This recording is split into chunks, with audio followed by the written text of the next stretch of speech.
America के जिस्म में इसराइल का दिल का धड़कना, ये है असल मसला सही। और कोई मसला नहीं है। और सिर्फ उनका एक गरूर है, तकब्बर है। वो एक चाहते हैं कि मैं किसी सूरत इनकी नाक रगड़ दूं, जबकि ईरानी कौम जो है उन्होंने एक देखें, उनका सोचने का रवैया बहुत तरीका फर्क है। जो कौम एक 5000 साल की तारीख रखती हो, जो इस्लाम के आने से पहले भी एक सुपर पावर का दर्जा रखती हो, और उसके फिर कोई अपनी तहजीब, तमद्दन, उसकी अपने जो किरदार है, और फिर उसकी वो लीडरशिप जिसने पहले शहादत खुद पेश की और बाद में कौम से कुर्बानी का जिक्र किया। जी। आप उसको उसकी अंडरस्टैंडिंग लेवल अमेरिका की सोच से बिल्कुल मुताबिकत नहीं रखता, और ना शायद हम उसका जो है वो सही अहाता कर पाए, क्योंकि वो पैदा ही एक फर्क माहौल में हुए। उन्होंने आज़ादी का माहौल देखा, उन्होंने गुलामी का माहौल नहीं देखा, उन्होंने सेल्फ रिलायंस का माहौल देखा। अच्छा, अब इसके अंदर जो सूरत हाल है वो ये है कि इसराइल की एक नाजायज रियासत है जो अपने फैलाव देखना चाहती है। वो चाहती है कि देखे ना, क्या बोला था कि 40 साल मेरा ड्रीम था कि कोई हमला करेगा, और डोनाल्ड ट्रंप साहब ने ये उनका ड्रीम पूरा कर दिया, साल में 2 दफा हमला करके। लेकिन अब जो मुआहदा अगर न्यूक्लियर के ऊपर आए, तो ये डॉक्टर साहब भी जानते हैं, मसूद भाई भी जानते हैं कि मुआहदा तो न्यूक्लियर पे पहले ही तय हो गया था। 2015 के अंदर जो मुआहदा हुआ था वो कभी आप उसको पढ़े, 160 सफात का 2 साल के अंदर ये बात तय होके इस मुआहदे पे आए थे। उसके अंदर तो ईरान का न्यूक्लियर बनाना नामुमकिनात के अंदर था।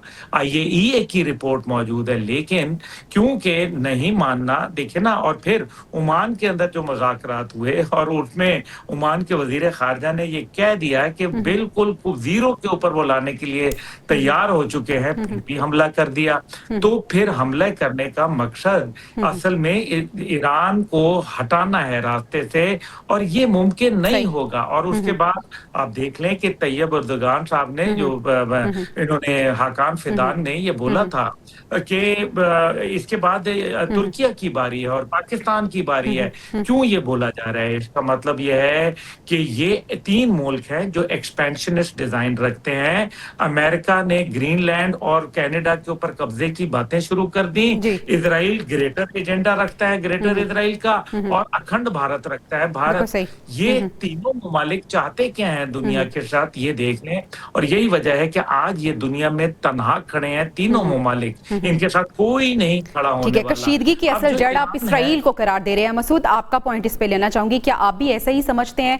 और जिस तरह से हम बात कर रहे थे कि मुफाहमत में रुकावट कहाँ पे हो सकती है, तारीख का हवाला दे रहे हैं अब्दुल्ला साहब। तारीख के हवाले को मद्देनजर रखते हुए पहले भी मुज़ाकरात हुए और तकरीबन ऐसा लग रहा था कि नतीजा निकलता हुआ नजर आ रहा है। फिर पाकिस्तान में फर्स्ट राउंड हो गया, दूसरे का इंतजार किया जा रहा है। लेकिन सवाल अब भी यही है कि अगर मुज़ाकराती दौर हो भी जाता है, मुफाहमत किसी सूरत हो भी जाती है, क्या वो सस्टेन करेगी और किन पॉइंट्स पे मुफाहमत होगी? अब देखिए, बिल्कुल दुरुस्त कहा अब्दुल्ला भाई ने।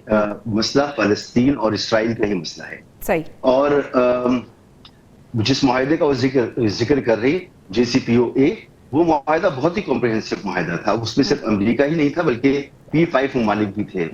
उसमें चाइना था, रशिया था, उसमें UK था, उसमें फ्रांस था, उसमें जर्मनी था, और उसमें ईरान तय कर चुका था कि वो न्यूक्लियर बम नहीं बनाएगा, और उस मुआहदे के तहत वो बना भी नहीं सकता था। जो असल एजेंडा था जिस पर उन्होंने ईरान पे जंग मुसल्लत की थी, वो तो ये था कि ईरान की ताकत को तोड़ दिया जाए, बिल्कुल मस्त कर दिया जाए, और वो भी ज़ेरे बार रहे इसराइल के। सही। मसला न्यूक्लियर नहीं था, मसला आबनाए हुर्मस नहीं था। ये मसाइल तो बाद में उनको ख्याल आया कि इस पर हमें फिर से भी मिल सकती है। आबनाए हुर्मस पहले भी खुली हुई थी, अभी ब्लॉकेट हट जाए वो अभी भी खुली हुई होगी। ईरान बम पहले भी नहीं बना रहा था, बम अभी नहीं बना रहा, तो ये तो फिर मसला कहाँ है? असल इशू यही है कि क्या मसला ये है कि आप तारीख का हवाला ले लें कि अब तक जब से ये नाजायज रियासत वजूद में आई है इसराइल की, जितनी भी अरब में जंगे हुई हैं, और उसके बाद जब भी सीज फायर हुआ है और जब भी कोई मुआहदा हुआ है, टेबल टॉक हुई है, तो उसमें ऐसा मुआहदा अमेरिका ने करवाया है जिसमें अरब ममालिक जो है वो मोहताज रहे, वो डरे हुए रहे, वो सहमे हुए रहे, वो दबे हुए रहे इसराइल से। और पहली मर्तबा ऐसा हुआ है मेरे ख्याल में गुज़िश्ता कोई 40-50 साल में कि अमेरिका ने वाकई कोई जंग लड़ी है और इसराइल को भी कोई टक्कर का मुल्क मिला है। تو اس